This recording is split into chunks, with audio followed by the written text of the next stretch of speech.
Maka orang spiritual sering bilang begini tentang kebenaran ya. Yang tahu tidak bicara, yang bicara tidak tahu.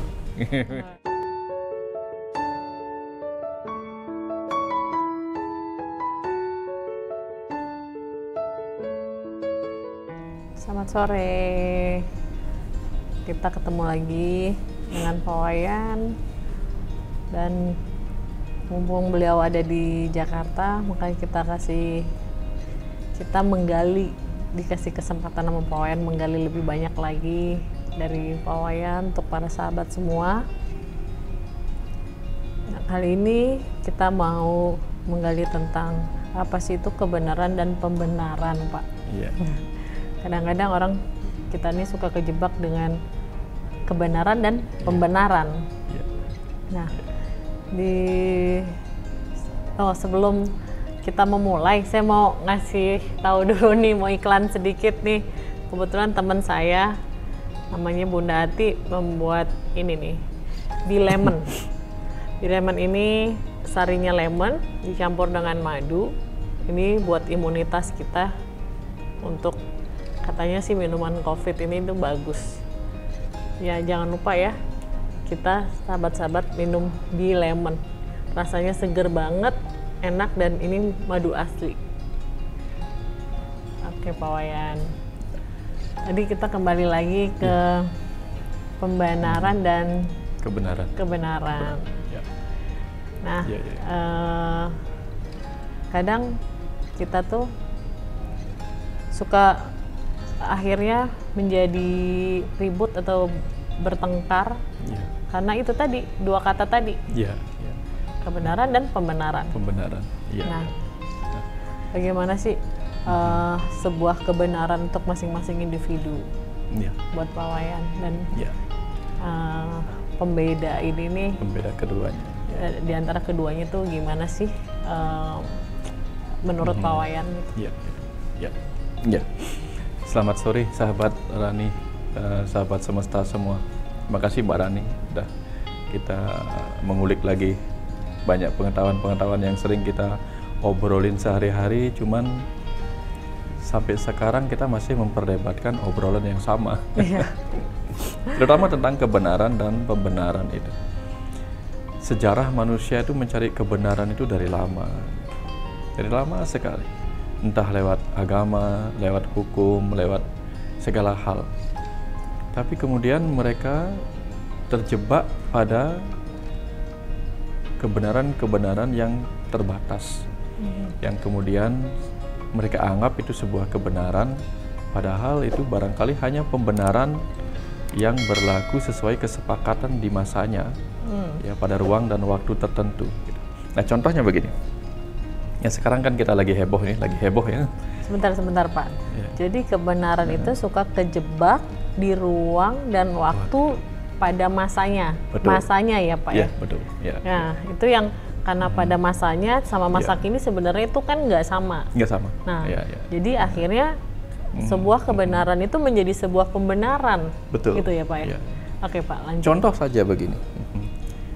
Ada yang mengatakan langit berwarna biru. Itu kebenaran, oke. Tapi begitu dilihat pada malam hari, langit sudah nggak biru lagi. Warnanya jadi hitam. Apalagi kalau langitnya berawan. Ya, ada yang bilang awan itu apa? Putih. Tapi ada loh awan hitam. Nah itu contoh. Bahwa pada ruang dan waktu tertentu, apa yang kita anggap kebenaran itu berubah. Contoh sekarang yang lagi heboh ini adalah tentang kanabis atau ganja itu. Dulu pernah disepakati, sebelum ada kesepakatan negara-negara lewat PBB,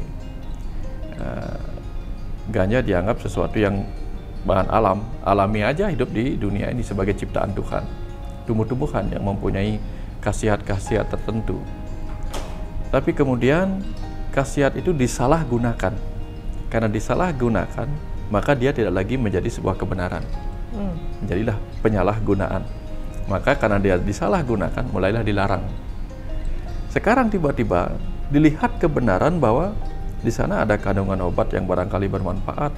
Lalu akan berubah lagi sekarang. Yang tadinya dianggap disalahgunakan, oke, kalau begitu kita benar gunakan secara medis. Nah, jadi seperti itulah.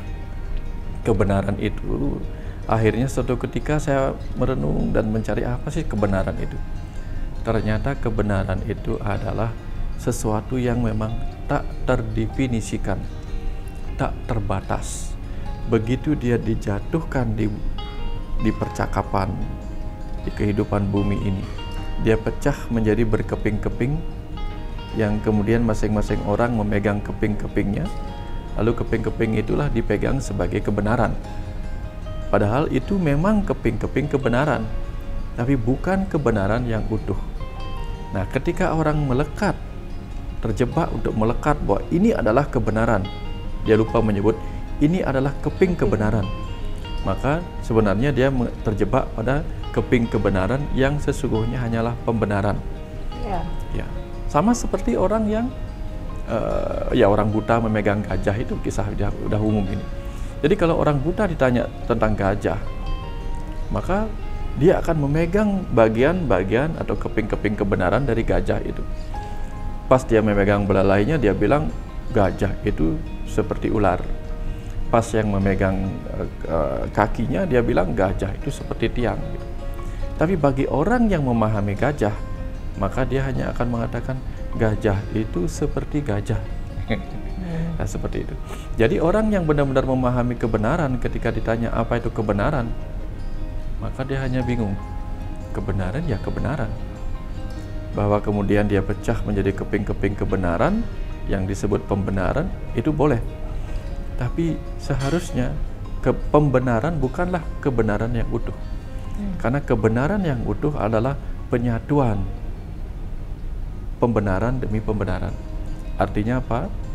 Universi.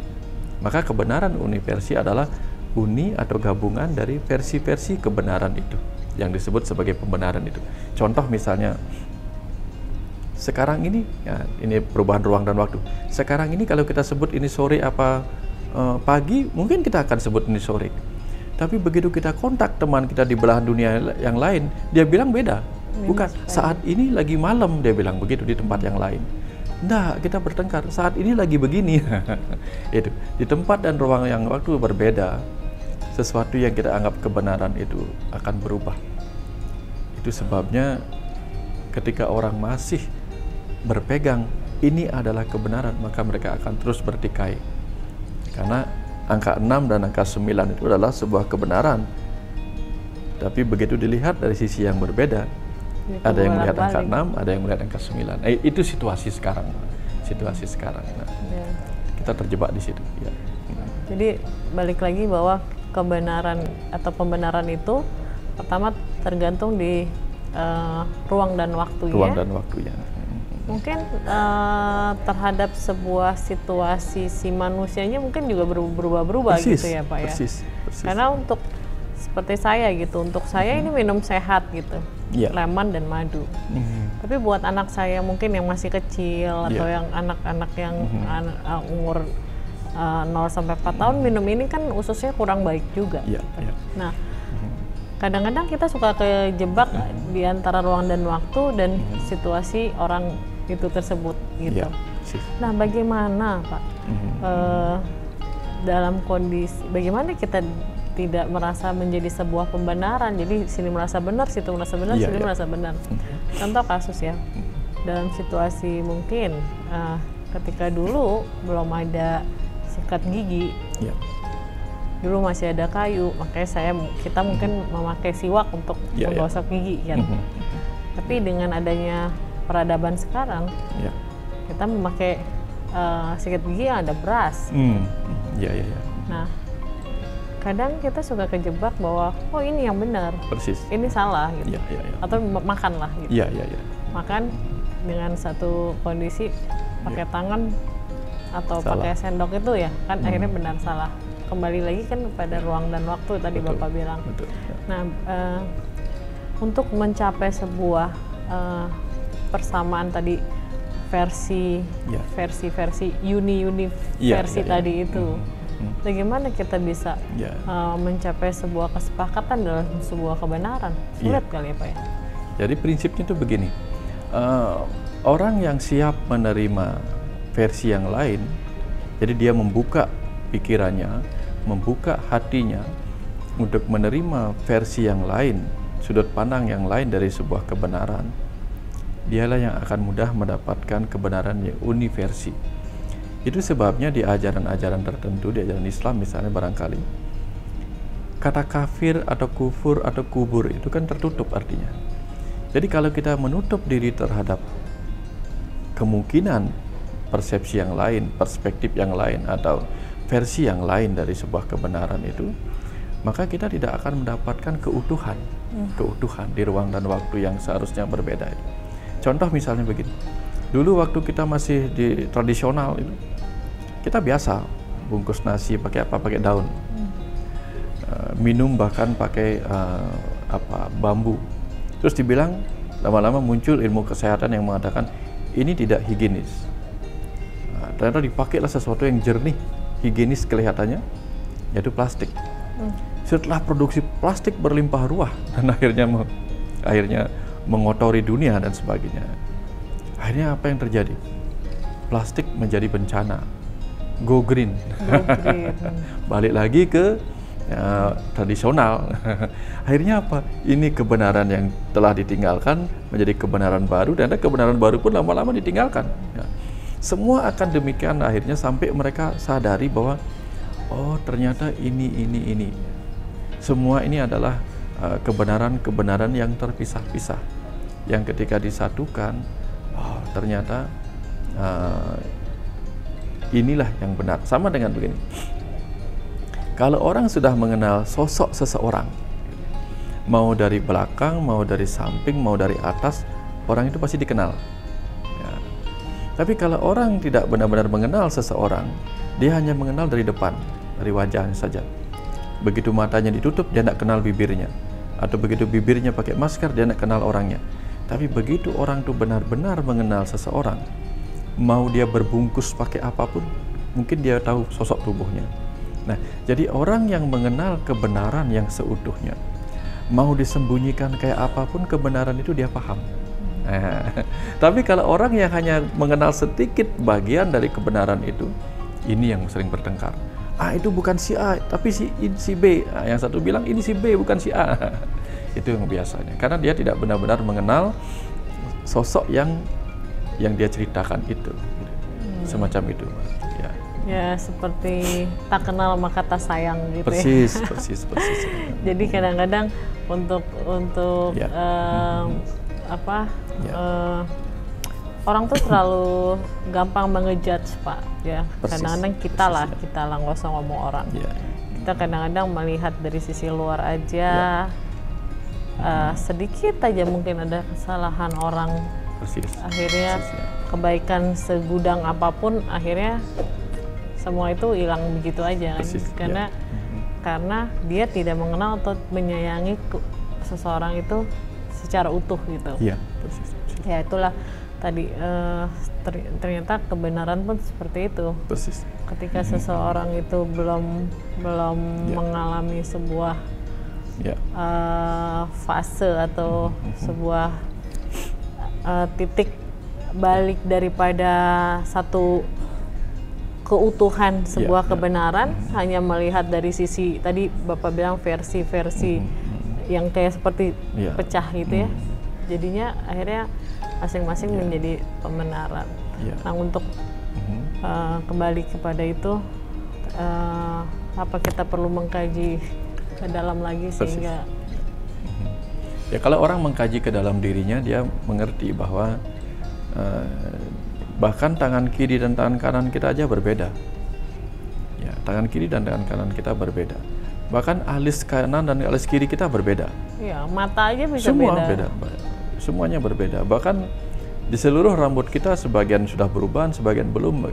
Bahkan ketika semua beruban, sebagian sudah rontok, sebagian enggak.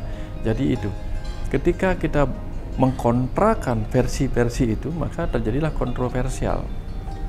Tapi begitu kita menggabungkan, mengunikan versi-versi itu, maka kita memahami universal gitu. Nah, itu yang terjadi selama ini adalah kita mengkontrakan versi-versi itu, melawan, mengkontrakan.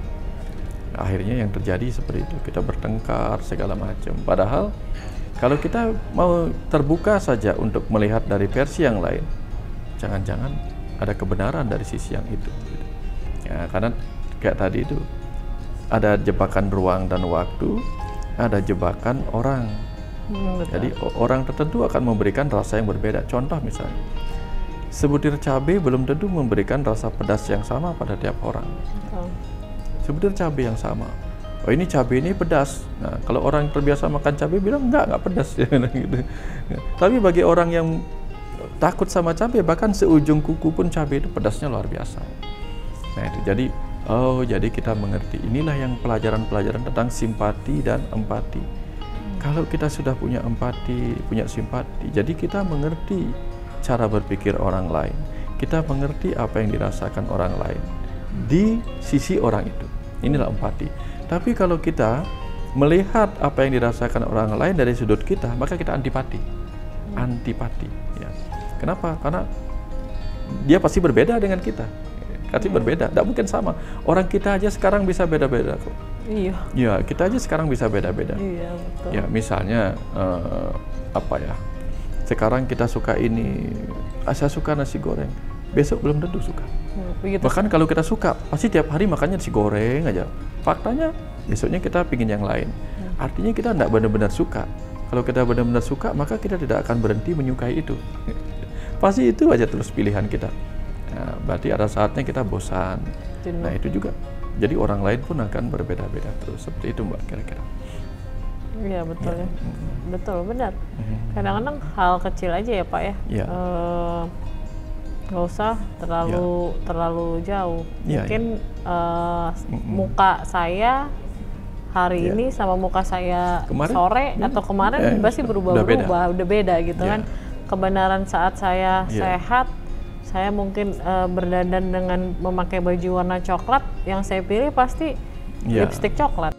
Besok saya begitu saya dandan lagi dengan baju merah, yang saya pilih pasti lipstiknya warna merah. Persis, ya. Dan nanti kalau ada orang lihat, oh Rani sukanya lipstik coklat, oh Rani suka lipstik merah, dari situlah yang jadinya perdebatan itu. Persis, ya. Nah mungkin kembali lagi ya, kita akhirnya melihat sesuatu itu harus lebih pada tadi Bapak bilang ruang dan waktu yang waktunya tepat dan situasi kondisi saat ini gitu ya Pak ya. Karena filsafat pun bisa berubah, kebijaksanaan orang pun bisa berubah. Misalnya begini, ketika lapar dan dia tidak punya uang untuk membeli makanan, maka filsafatnya adalah begini, Tuhan sedang menguji kita untuk melatih diri kita berpuasa. Dia bilang begitu.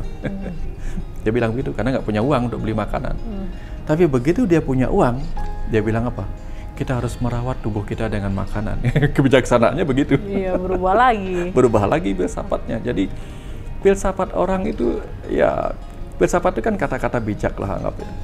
Jadi kemudian pasti akan berubah, kita harus hidup sederhana. Dia bilang begitu ketika tidak punya apa-apa. Ketika dia punya banyak uang, ya kita harus menghargai orang-orang yang menghasilkan karya cipta yang luar biasa. Sekalipun mahal harus kita beli untuk menghargai mereka. Beda lagi bahasanya. Jadi artinya apa? Artinya ya sudahlah, kita tidak perlu terjebak kepada apapun sebagai sebuah kebenaran. Sebagai pengamat kita hanya bisa tersenyum ketika kita menyadari kebenaran. Ya, karena apa? Kita tahu bahwa itu hanya akan berlaku pada ruang dan waktu tertentu dan pada orang tertentu. Besok sudah berubah lagi, nanti sudah berubah lagi. Ya. Wah, luar biasa banget makna sebuah kebenaran dan kebenaran. Nah, Pak, kadang kan sebuah kebenaran itu akan disepakati oleh sekumpulan orang atau sekumpulan orang, negara atau apapun perkumpulan itu. Pasti kebenaran itu diambil dengan mayoritas kesepakatan yang paling banyak suaranya gitu ya Pak ya. Nah bagaimana tuh Pak menurut Bapak? Ya persis seperti itu Mbak. Ruang dan waktu yang membuat kebenaran itu berkuasa adalah ketika sekumpulan orang menyepakatinya. Makanya ada cerita tentang sejarah, kebenaran sejarah dibuat oleh para pemenang perang di masanya. Jadi kalau orang itu menang perang di masanya, maka dia akan ubah sejarah begitu yang pemenang perang tadi itu udah hilang generasinya, yang tadinya kalah dan menjadi pemenang, dia ubah lagi sejarah. Bukan seperti ini kebenarannya, seperti itu contohnya. Nah, artinya apa? Artinya kadang-kadang ya, karena kebenaran itu tidak bisa dibatasi, tetapi hanya bisa dijelaskan, didefinisikan atau diberikan batasan-batasan secara terbatas oleh 1, 2 orang, 3 orang, 4 orang dan sebagainya. Jadi semakin banyak kumpulan orang-orang terbatas itu berkumpul kan semakin besar. Maka itulah yang diakui sebagai kebenaran. Kebenaran walaupun itu kebenaran semu. Karena apa? Karena itu hanya diakibatkan oleh banyaknya batasan-batasan yang berkumpul menjadi dianggap tak terbatas. Inilah kebenaran yang tak terbatas, dia bilang begitu. Karena dia berkumpul banyak orang. Tapi begitu misalnya kebenaran yang tadinya misalnya diakui 1000 orang itu kalah oleh kebenaran yang diakui 2000 orang, maka yang tadinya kebenaran bisa kalah juga. Kebayang maksudnya, Mbak? Nah, jadi lebih banyak orang. Nah, kenapa lebih banyak orang? Karena yang tadinya terbatas mulai melebar dan dibicarakan. Ya, kalau misalnya 1 orang membicarakan mungkin hanya butuh 1 hari 2 hari ya dikenal. Tapi kalau 1000 orang membicarakan maka waktunya melebar. Lebih banyak lagi orang mengatakan ini benar, ini benar, ini benar. Akhirnya lebih panjang lagi waktunya yang menyatakan itu sebuah kebenaran gitu. Nah, jadi artinya kesepakatan itulah kadang-kadang yang menyebabkan ini sebuah kebenaran. Sama dengan dulu pernah disepakati bahwa bumi adalah pusat alam semesta karena seluruh alam semesta berputar mengelilingi bumi. Itu kebenaran di zaman itu, namanya geosentris. Kemudian ada Galileo Galilei dan siapa namanya Kopernikus dan sebagainya, mengamati alam semesta dan menemukan bahwa ternyata matahari adalah pusat tata surya. Menjadilah heliocentris, berkembang lagi itu kebenaran gitu. Sampai kemudian ya yang kita terima sekarang ini itu adalah kebenaran. Contoh kebenaran lain secara matematika, secara fisika. Air akan mendidih pada suhu 100 derajat. Tetapi belum tentu itu benar bagi di tempat yang lain. Mungkin akan ada perbedaan sedikit. Karena apa? Suhu tempat berbeda. Kalau itu diteliti di tempat lain belum tentu benar di sini. Nah, itulah situasi-situasi yang menyebabkan tidak ada kebenaran absolut di dunia ini yang bisa kita perdebatkan. Jadi begitu kita memperdebatkan ini adalah sebuah kebenaran, maka sesungguhnya harus kita buka pintu kesadaran kita bahwa yang kita perdebatkan dan yang kita pegang sebagai kebenaran absolut sesungguhnya hanyalah kebenaran nisbi, kebenaran yang semu, yang hanya berlaku barangkali hanya beberapa saat, beberapa tempat. Yang benar-benar memahami kebenaran absolut biasanya tidak mampu bicara, karena dia hanya bisa tersenyum dan dia mengerti sendiri. Memahami semua yang terjadi ya Pak ya? Iya, persis itu. Ya banyak lah. Kalau dulu kita sama orang tua kita takut baru pelototin sedikit aja kita takut gitu kan. Iya. Sekarang disalahin. Kita yang salahin anak Pak, gitu kan. Anak-anak sekarang lebih cerdas, malah kita yang dipelototin anak gitu ya. Ya itu namanya ruang dan waktu, kebenaran itu pasti bisa berubah ya Pak ya. Ya, karena apa yang kita sebut bagus di masa itu belum tentu bagus di masa sekarang gitu. Ya, semua demikian itu. Ya, sama dengan ajaran-ajaran agama. Pada sebagian ajaran itu ada hal-hal yang bisa berlaku lama, tapi ada pelajaran-pelajaran yang hanya berlaku di masanya. Ada momen-momen seperti itu. Ada yang berlaku di masa peperangan, ada yang berlaku di masa perdamaian. Sama dengan begini, di Mahabharata misalnya, ketika Arjuna bertanya, salahkah saya membunuh guru-guru saya? Masa mungkin saya membunuh kakek Bhisma, guru Drona yang mengajari saya banyak hal? Dijawab sama Krishna sebagai avatar, kamu boleh membunuh itu. Nah, itu situasinya di masa perang, di tengah medan Kurukshetra. Lah kalau sekarang murid-murid membunuh gurunya, membunuh kakeknya, kan tidak benar. Tempatnya berbeda gitu. Nah jadi, kalau orang mengambil itu dibawa ke masa perdamaian, nggak benar. Ya, betul. Benar. Nah, misalnya seperti itulah gitu. Nah, kalau kita mengatakan ini koyo cabai ini hangat, bagus. Tapi masa, oh berarti ini koyo sama cabai. Kalau nggak ada koyonya, cabai aja digosok-gosokin, nggak benar juga itu. Iya, Artinya ada ruang dan waktu di mana dia bisa diaplikasikan. Nah, intinya jangan pernah terjebak pada apapun. Semua akan terus bergulir. Saat ini tidak pernah ada. Karena begitu kita selesai mengatakan saat ini, itu sudah berlalu. Segera dia sudah berlalu. Ya, sekarang kita katakan, benarkah sekarang musim hujan? Di belahan utara mengatakan, enggak, dia bilang gitu. Karena di sana nggak hujan. Jadi ya sudahlah. Jadi intinya adalah selalu open mind. Buka perasaan kita untuk melihat kebenaran dari sisi yang lain. Kebenaran bukanlah hak kita untuk menggenggamnya. Menggenggam sebuah kebenaran seperti menggenggam duri bunga mawar. Kelihatannya kita memegang mawar, tapi kita melukai diri kita sendiri dengan itu. Luar biasa. Ya. Jadi saya jadi ingat masa-masa saya sekolah. Kalau saya naik angkot, di angkot itu hari ini bayar, besok gratis. Ternyata besok tuh nggak pernah ada ya Pak, yang ada hari ini. Pernah ada besok, hari ini terus. Pinter banget tuh supir angkot itu bikin kata-kata dulu. Saya jadi ingat zaman saya sekolah tuh. Ada begitu besok jadi hari ini lagi. Betul. Gitu kan. Jadi besok tuh nggak pernah ada ya Pak ya. Ya seperti itu. Oke, luar biasa banget percakapan mengenai kebenaran dan pembenaran ini dari Pak Wayan. Wah, saya dapat banyak pembelajaran saat ini. Ternyata kebenaran yang absolut itu sebenarnya nggak pernah ada. Begitu kita mengetahui kebenaran yang absolut, yang ada hanya yang kita tahu hanyalah diri kita sendiri, mungkin sama apa yang ada di dalam hati kita. Karena kesadaran itu. Kesadaran tadi, kesadaran di diri kita masing-masing. Karena apa yang terjadi di sekitar kita, apa yang terjadi di depan mata kita setelah keluar dari diri kita, semuanya mempunyai kebenaran masing-masing ya Pak. Persis ya. Karena begitu kita mengeluarkan sebuah kata untuk mendefinisikan itu, kita sudah membatasi sesuatu yang tak terbatas. Bahkan setiap kata itu membutuhkan banyak kata untuk menjelaskannya. Kalau tidak percaya, coba lihat kamus. Ambil sebuah kata, lalu tanya apa sih arti kata ini. Nanti akan banyak kata dipakai untuk menjelaskan satu kata itu. Seperti itu. Satu kata saja tidak mampu mewakili sebuah makna. Jadi kata kebenaran pun tidak mewakili sebuah kebenaran itu sendiri. Apalagi ketika kebenaran itu dianggap ini dia kebenaran, lebih terbatas lagi pasti.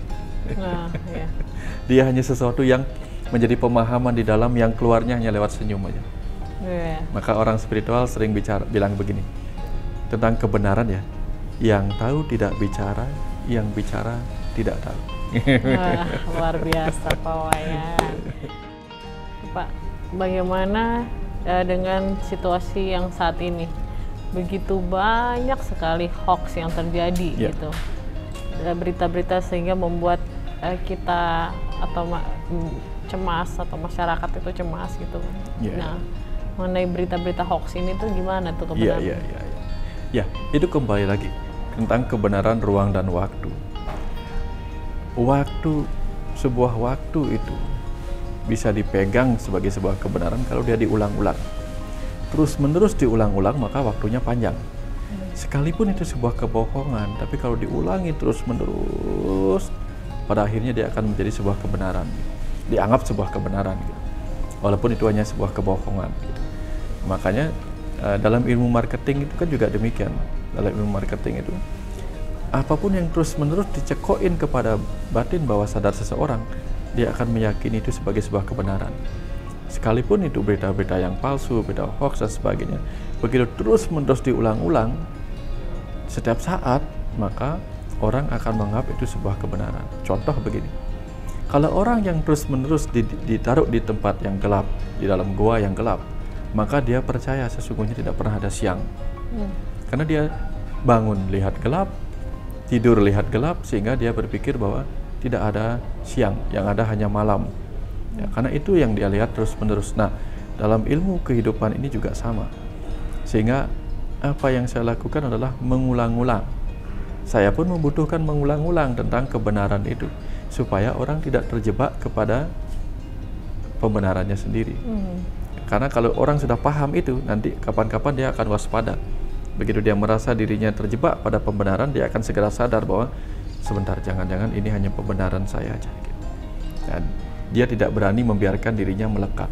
Nah, sama dengan di Bali, orang-orang terus-menerus diajarkan, mungkin itu sudah takdirnya, mungkin itu sudah takdirnya. Terus-menerus dicekokin demikian, lama-lama orang berpikir bahwa apapun yang terjadi memang sudah takdir. Sehingga dia lebih mudah menerima keadaan yang datang dalam kehidupannya. Karena terus-menerus dicekok demikian. Nah, kira-kira seperti itulah. Kalau sekarang misalnya di masa pandemi begini, apapun yang terus-menerus kita dapatkan, itu akan menjadi kebenaran yang kita anggap benar. Karena itu yang terus-menerus. Ya. Jadi begitu ada anak muda datang, dikasih tahunya begini, apalagi yang memberitahunya adalah orang yang mempunyai otoritas. Otoritas yang diyakini apapun kata-katanya adalah benar gitu. Nah, bahayanya di situ, Pak. Nah, sekarang tinggal memanfaatkan siapa yang punya otoritas, suruh aja berulang-ulang menyampaikan sebuah pembenaran, maka itu akan dianggap sebagai kebenaran. Tapi begitu yang punya otoritas lain mengatakan sebaliknya, lama-lama akan berubah lagi. Nah, kira-kira seperti itu. Oke, terima kasih banyak Pak Wayan. Ya. Oke, para sahabat, luar biasa sekali obrolan kita saat ini dengan Pak Wayan mengenai makna kebenaran dan pembenaran. Semoga obrolan ini bisa menjadi manfaat buat kita semua, semakin kita mempercayai bahwa kebenaran yang absolut adalah pada diri kita sendiri. Kita sama-sama diskusi, kita open mind. Semoga bisa manfaat buat kita semua. Oke, sampai jumpa.